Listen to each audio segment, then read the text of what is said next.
Hey everybody, hope you're all doing well. My name is Steven and this is the Storytime channel. Today we have some malicious compliance stories and our first story of the day is by foxdvd. Boss tells him to put more fries down until he breaks. This happened to a friend of mine and someone who I have worked with for over 20 years. Let's call him Scott. This story always gets a laugh out of our group, especially since he does voices and acts out what happened. In the late 80s, Scott worked at Burger King while still in high school. For the first few months, he always worked the late shift and business was usually slow. The owners were a husband and wife team who, as you can imagine, came down hard all the time on the kids working. For the most part, Scott did not have to deal with them outside them parking late at night with binoculars as they spied on the late crew to make sure they did their job. Then summer hit. With summer vacation, Scott moved to the lunch team. He was not used to how busy it was and was a bit overwhelmed.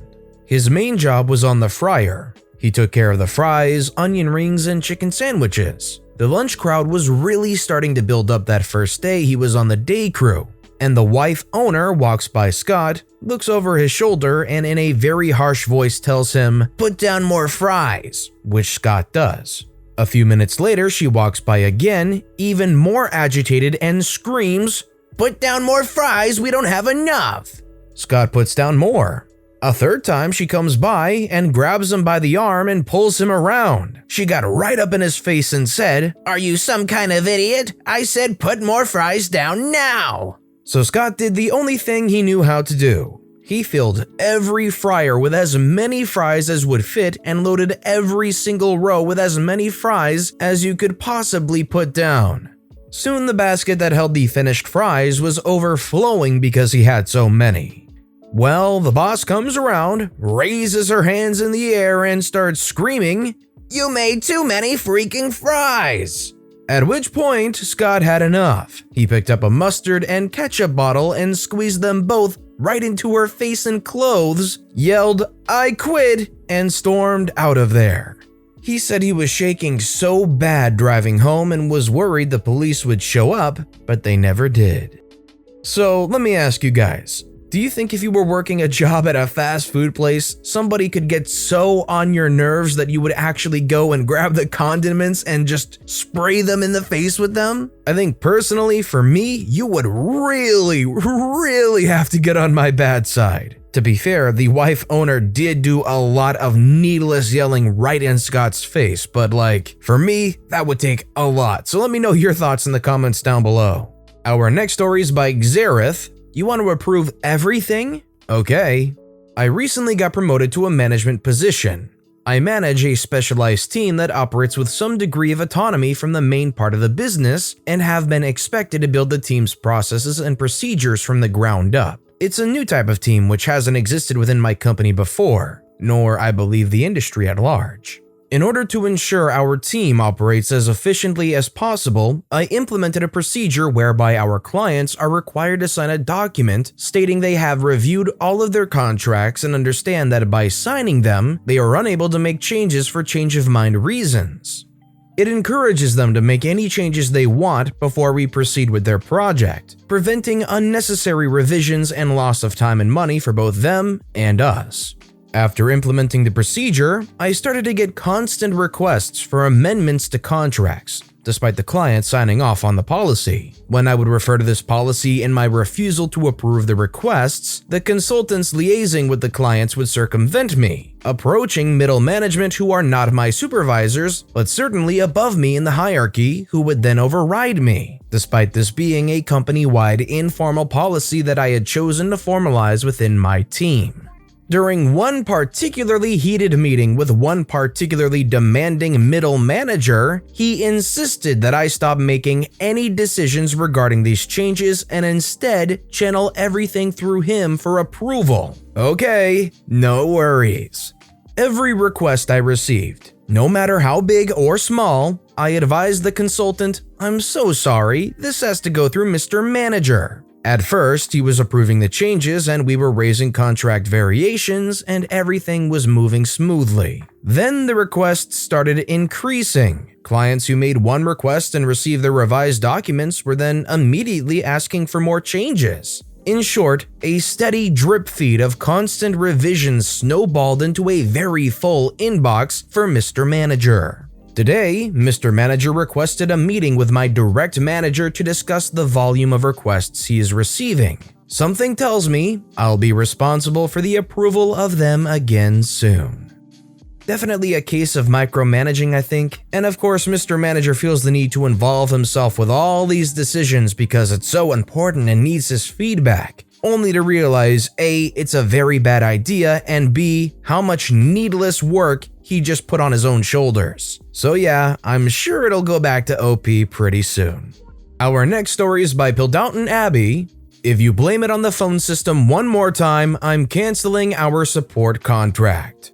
We had a customer in a very old hotel with very old hardware, phone system, etc. It was classy, clean, the building was well taken care of, but the owners didn't think technology needed to be upgraded. We installed software knowing their hardware was nearing the end of its life. The owners knew this too, but they just wanted us to make it happen. Everything ran poorly, of course, and was very unreliable. One constant problem was that the phone system would stop sending call data to be imported and charged to the guests. The problem was simple. The phone system just needed a reboot. Every time we told them this, the general manager would rant and tell us how crappy our service is, what a waste of money it is, and that we obviously aren't looking into the problem because we always tell them the same thing. Also, rebooting the ancient Hitachi phone system always fixed the problem. So one day after the GM goes on a particularly nasty rant with one of our technicians, she fires off a long and detailed email with an accounting of every time we told her that the problem was the phone system and refused to help her. She sends it to management, the CEO, and the owners of her own company.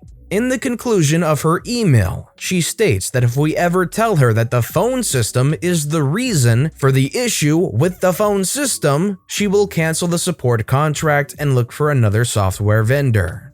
Within a couple weeks, we get another call from her about the phone system not exporting call data. Before we respond with the solution, I remind everyone that she has demanded that we not tell her it's the phone system. So we comply. Every time she calls about this issue, we give her a canned response, stating that we are unable to detect any problems on our side, and that she should contact a local IT professional to diagnose the problem. This goes on for months until we get an angry email from one of the hotel owners. This was before everyone had a cell phone, and they're likely missing out on thousands of dollars a month in phone revenue. The owner is furious with us and demands that we offer solutions immediately or he'll seek legal advice. I decide I'll respond. I apologize for the trouble he's experiencing and let him know that we're eager to help him but have been forbidden to mention the cause of the issue by the general manager. I attach the previous nasty email from her, which he also got but probably didn't bother to read, and a copy of every support ticket related to this issue, with the final note always being, customer states that rebooting the phone system has resolved this issue. Dozens of these tickets were included. The next day, the owner responds with a pretty sincere apology. Among other things, he says he tried rebooting the phone system and it worked, and that he'll speak with the general manager about it. We never heard from that general manager again. I have no idea if she got fired, but she cost them thousands of dollars. If I was that owner, I would definitely fire that general manager. I don't see how you're gonna have a general manager that can call up an IT place and say, no, this isn't the problem, even though you've proven it is the problem every single time I've called before. Don't tell me that this is the problem. It just blows my mind, honestly. This next story is by BroTonyLee. Won't approve my essay topic because you're too busy being a bully? Okay. I was a responsible kid. Not very popular, didn't socialize much at school. I just went to school, did my work, made good grades, and got the freak out. Well, one day in my freshman English class, the teacher assigned a research paper to be completed over the weekend.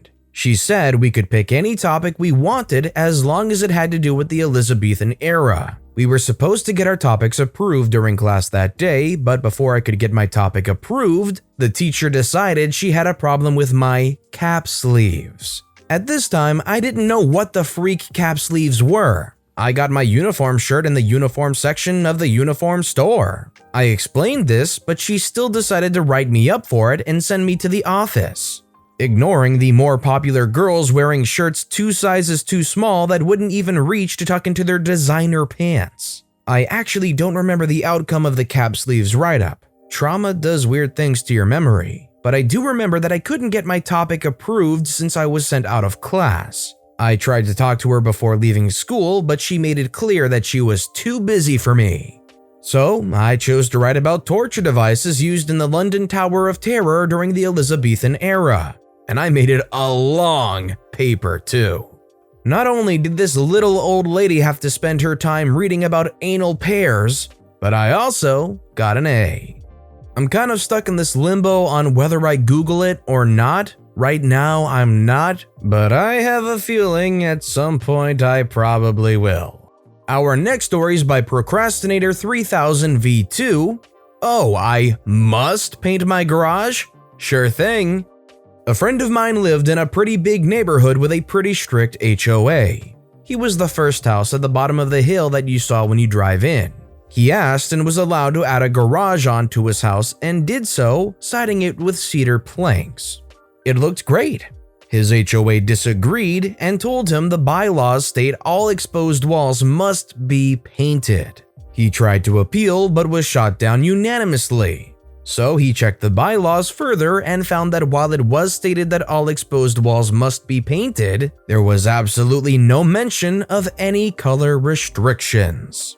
By the time he was done, each plank was a different primary color and there was nothing they could do about it. They were furious with him and he laughed his butt off. Anytime you can get back in an HOA, I am all for it because I hate HOAs.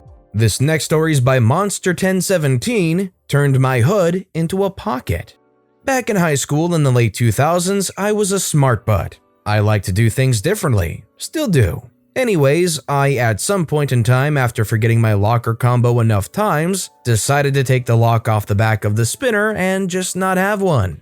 Anyone could simply walk by and open my locker. Make note of this as it's important. I asked/received a pair of expensive over-ear headphones for my birthday and was obviously showing them off/using them at school, so I brought them in with me. Due to my locker not actually locking, I wasn't going to leave them in there, so I just carried them with me. All was going well. All the teachers were cool with me just setting them on my desk. Cue the principal seeing me and the malicious compliance. Principal says, "Why aren't those in your locker?" Because my locker can just open for anyone and they're expensive and I don't want them stolen. Well, either put it in your locker, in the office, or in a pocket. Whatever, I say, and put them in my hoodie pocket and turn to leave. That doesn't count as a pocket, it doesn't close. Locker or office. Cue malicious compliance. I took my headphones and put them in the hood of my sweater and pulled the strings shut and started walking to my next class. That doesn't count, that's not a pocket. It can hold things and it closes. Is it not technically a pocket? I wasn't bothered about it again after that.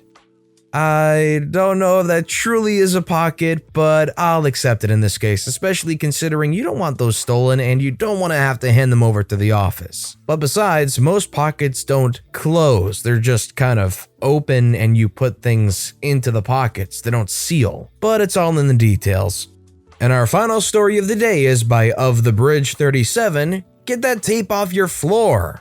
This is a story from my father-in-law while he was enlisted in the Navy. It's one of my favorites and I wanted to share it with the good people of Reddit. Names will be changed for anonymity. One night, my father-in-law's roommate, John, and my father-in-law, Joe, had some friends over in their tiny barracks room to listen to music and have some drinks. They were scheduled to have a room inspection the following morning, so no one wanted to make a mess of their rooms since they had been cleaning all day. As the night drew on and the drinks kept flowing, everyone was pretty crap-faced and evidently making a mess. Next thing they know, one of the guys passed out and fell out of his chair. As everyone laughed, one of their friends, in a drunken stupor, thought it would be funny to tape him to the floor. So they grabbed some tape and started to tape him up. Unfortunately, the tape wouldn't stick very well. They decided to make an outline of him like it was a crime scene instead. Not too long after, they called it a night. The next morning, John and Joe woke up late, hungover, and half attempted to clean up the mess before hustling off to work. The tape outline was still on the floor, not thinking much of it. While they were at work, the inspection took place. Just their luck, the inspector was the Navy chief. They got back to their room and found the inspection sheet. If you got the white sheet, you were good to go. If you got the yellow sheet, you knew you had some things that needed to be done before the next inspection. If you got the pink sheet, you failed and would have to be re-inspected the following day while in dress uniform. Well, they got the pink sheet. On the sheet it said that tape was not allowed to be on the floor and must be removed. There were other issues too, but that was the main reason. So John and Joe started cleaning up and thought it was stupid that they couldn't keep the outlined body on the floor. It wasn't bothering anyone. The inspector was just being a butt. But they removed the tape from the floor as ordered. The next day, Joe and John were ready for the inspection. They stood outside our door in their dress whites at attention when the inspector arrived. He walked in and could clearly hear him talking about how the room looked much better than the day prior and made statements about, "Why didn't it look like this yesterday?"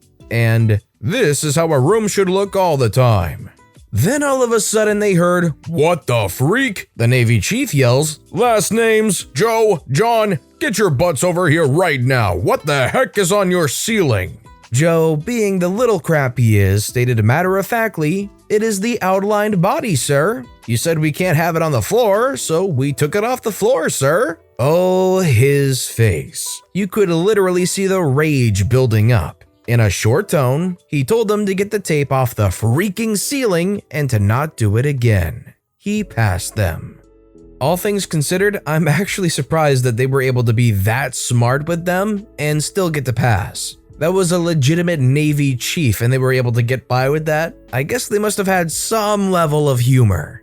But with that being said, that's all the time we have for today. So, which of these stories was your favorite and why? Let me know in the comments down below. But besides that, if you enjoyed the video, please consider liking and subscribing and turn notifications on if you haven't so you'll never miss an upcoming video. Any little thing that you do helps the channel grow so much more. Whether it's commenting, subscribing, or just watching the video, thank you all so very much for supporting me right here on the Storytime channel. I hope you all have a wonderful day, and I'll see you all next time right here on the Storytime channel.